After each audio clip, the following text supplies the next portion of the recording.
Hello बच्चों, आप सभी का बहुत बहुत स्वागत है आपके अपनी ई पाठशाला में। तो मेरा नाम है दिनेश और हम कर रहे हैं क्लास 8 का चैप्टर नंबर 3। तो हमने पिछली एक्सरसाइज में एक्सरसाइज 3.2 का क्वेश्चन नंबर 1, क्वेश्चन नंबर 2 और क्वेश्चन नंबर 3 हम कर चुके थे, है ना। और उसके बाद हमने क्वेश्चन नंबर 4 भी कर लिया था शायद, है ना। आज हम करेंगे क्वेश्चन नंबर 5। तो आज हम क्वेश्चन नंबर 5 देखते हैं।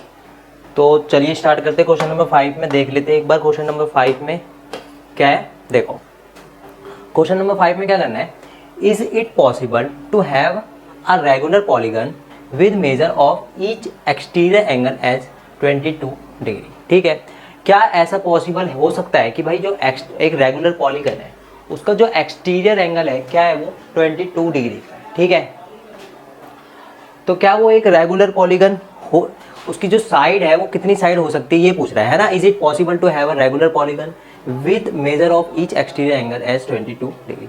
क्या वो रेगुलर पॉलीगन हो सकता है एक जिसका एक्सटीरियर एंगल 22 डिग्री का दे रखा हो। ठीक है, तो रेगुलर पॉलीगन के लिए क्या होना चाहिए, उसके साइड और उसके सारे एंगल इक्वल होने चाहिए, है ना। तो हमको जो एक्सटीरियर एंगल है वो 22 डिग्री का एक दे दिया है। तो हमको बस बेसिकली ये बताना है कि क्या वो एक रेगुलर पॉलीगन हो सकता है या नहीं हो सकता। ठीक है, तो चलो देखते हैं कैसे करते हैं इस क्वेश्चन को।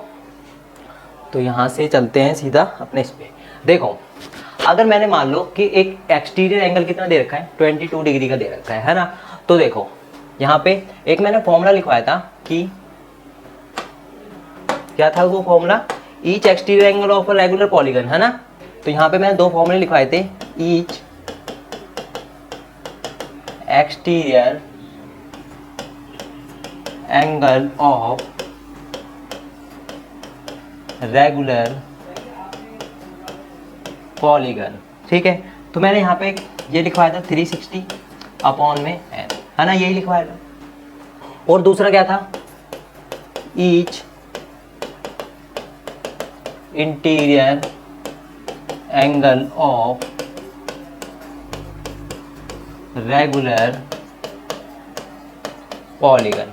तो मैंने यहाँ पे लिखवाया था n-2 इंटू में 180 अपॉन में n, यही फॉर्मूले लिखवाए थे। ठीक है, दो फॉर्मूले लिखवाए थे, है ना।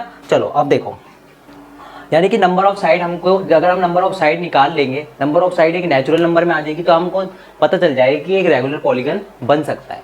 अगर नेचुरल नंबर में नहीं आई नंबर ऑफ साइड तो हमको पता चल जाएगा कि भाई जो हमारा रेगुलर पॉलीगन है वो नहीं बन सकता। ठीक है, तो कितना एक्सटीरियर एंगल कितना दे रखा है हमको 22 डिग्री का दे रखा है ना। एक्सटीरियर एंगल कितना दे रखा है हमको 22 डिग्री का दे रखा है। तो यहाँ पे मैं सॉल्यूशन कर देता हूँ फर्स्ट का। देखो यहाँ पे एक बार क्वेश्चन देख लेते हैं दोबारा से।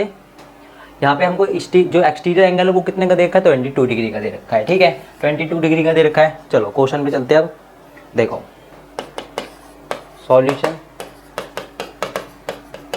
एक्सटीरियर एंगल कितने का दे रखा है 22 डिग्री का दे रखा है। ठीक है, तो each exterior angle of regular polygon 22 degree का दे रखा है। ठीक है, इक्वल टू 360 अपॉन में n। तो n की वैल्यू, यहाँ पे n की वैल्यू निकालो तो यहाँ पे कितनी आ जाएगी 360 अपॉन में 22, यहाँ पे n की वैल्यू आ जाएगी। तो n की वैल्यू निकालते हैं, यहाँ पर डिवाइड करते हैं हम इसको 360 22 1 जा 22, 6 में से 2 चले गए कितना बचा 4, 3 में से 2 चले गए 1 अपॉन में 6। ठीक है, अब देखो 22 से हम किसको मल्टीप्लाई करें, कौन से नंबर को, क्या हमारे पास 140 आ जाए या 140 के आसपास कोई नंबर आ जाए।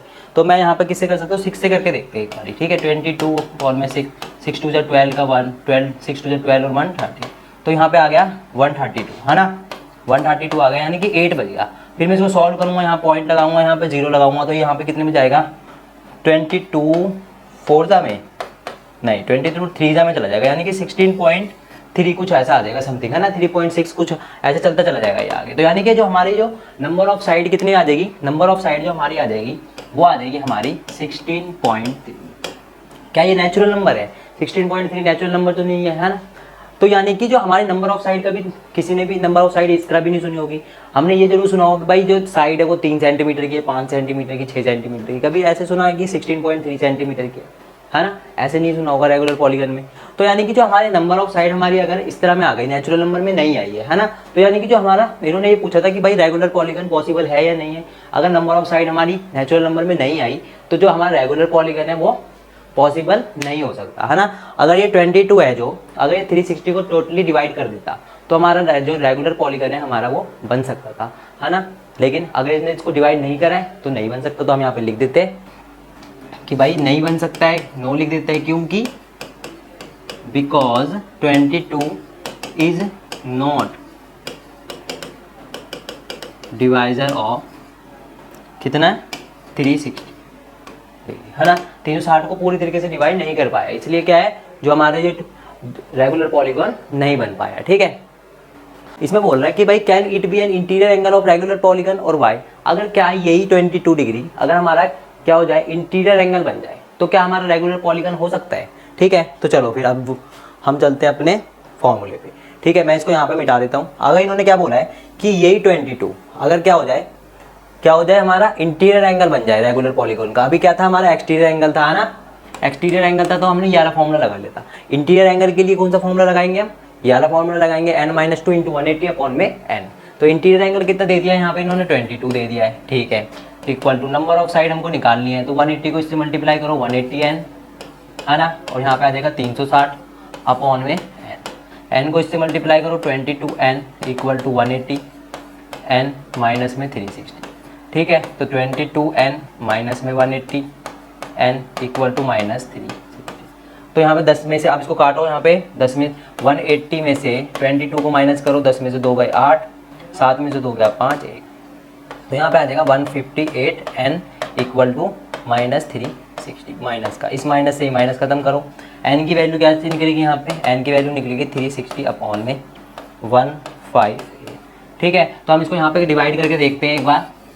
360 को किससे डिवाइड करना है 158 से, तो 158 पूजा कितना होगा 2, 8 दूनी 16 का 6 हासिल, 5 दूनी 10 और 11 का 1 हासिल, 1 2 कम 2 और 1 316। ठीक है, तो एक कम में जाएगा टूजा में जाएगा 316, 10 में से 6 गई 4, 5 में से 1 गया 4, यानी 44। फिर यहाँ पॉइंट लगेगा, फिर यहाँ पे आ जाएगा, फिर यहाँ पे हम दोबारा से कर सकते हैं, मान लो 3 में चले जाएगा। ठीक है, तो यहाँ पे 158 इंटू में 3, 8 24 का 4 हासिल 2, 5 15 16 17 का 7, 3 कम 3 4, ये तो ज़्यादा हो गया है ना, तो यानी 2.2 समथिंग ऐसे आ जाएगा कुछ। ठीक है, यानी 2.2 समथिंग कुछ इस तरह आ जाएगा हमारे पास, है ना। तो क्या होगा, तो क्या अभी हमने देखो पिछले वाले उसमें देखा था पार्ट में कि जो हमारा नेचुरल नंबर, जो हमारी नंबर ऑफ साइड थी वो नेचुरल नंबर में नहीं आई, है ना। तो इस बार भी क्या हुआ, हमारी जो नंबर ऑफ साइड थी वो नेचुरल नंबर में नहीं आई, क्या आ गई वो यहाँ पे हमारे डिवाइड करने के बाद इसको, तो यहाँ पे 2.2 ऐसे समथिंग कुछ आती चली गई, नेचुरल नंबर में नहीं आई, है ना। तो यानी कि ये भी पॉसिबल नहीं हो सकता कि अगर हम 22 डिग्री को अगर हम इंटीरियर एंगल ले लें किसी रेगुलर पॉलीगन का तो भी वो पॉसिबल नहीं हो सकता। ठीक है, तो यहाँ पे क्या करना है हमको, नो लिख देते हैं, यहाँ पर भी वही लिखना है हमको, नो बिकॉज 22, है ना, 158 इज नॉट डिवाइजर ऑफ किसका 360 का। ठीक है, इसने इसको 360 को टोटली डिवाइड नहीं करा, है ना। अगर पूरी तरीके से डिवाइड कर देता तो हमारा कुछ नेचुरल नंबर में आ जाता, तो यहाँ पे डिवाइड नहीं कर पाया तो हमारे नेचुरल नंबर में नहीं आया। तो ठीक है, तो यानी कि ये भी पॉसिबल नहीं है। तो जो हमारा फिफ्थ क्वेश्चन था, फिफ्थ क्वेश्चन कंप्लीट हो गया, है ना, फिफ्थ क्वेश्चन हमारा कंप्लीट हो गया। आई होप आपको अच्छे से समझ में आ गया होगा। अब हम मिलेंगे अपने नेक्स्ट पार्ट में नेक्स्ट क्वेश्चन के साथ। जब तक के लिए जय हिंद, जय भारत।